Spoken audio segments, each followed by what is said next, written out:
Ce genre de choses est insupportable. Mardi 13 avril, Olivier Duhamel est passé aux aveux face aux enquêteurs et reconnu avoir commis des agressions sexuelles à l'encontre de son beau-fils Victor Kouchner lorsque celui-ci était adolescent.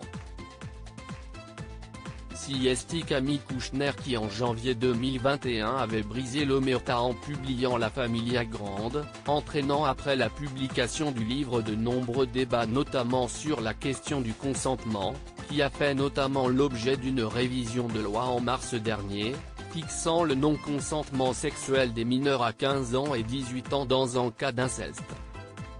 Un débat dont il était encore une fois question dans l'heure des pros sur CNOO, mercredi 14 avril. Sur son plateau, Pascal Praud recevait notamment Gilles-William Goldnadel, qui est revenu sur les propos d'Alain Finkielkraut en janvier dernier, qui remettait en cause le consentement d'un adolescent dans ce genre d'affaires, lui coûtant sa place sur LCI. Et l'avocat reçu sur CNOO, a appuyé le discours de l'académicien, avant de s'attirer les foudres de ses interlocuteurs.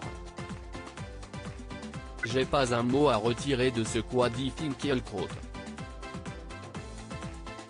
Il y a l'impossibilité d'être dans la nuance. Ce n'est pas la même chose de sodomiser un petit enfant de 3 ans que de faire une fellation à quelqu'un de 16 ans, a-t-il notamment lancé. Pascal Praud choqué par cette mise en perspective, une sortie qui n'a pas du tout plu à Pascal Praud, qui s'est empressé de qualifier ses propos d'insupportables et d'ajouter qu'il trouvait cela choquant, cette manière de mettre en perspective des actes d'agression sexuelle sur des mineurs, en précisant qu'il trouve que dans ces deux cas, c'est la même chose.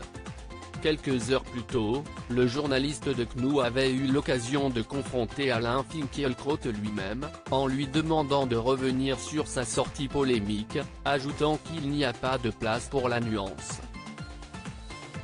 L'académicien lui, a laissé un silence s'installer, croyant alors ne pas être à l'antenne.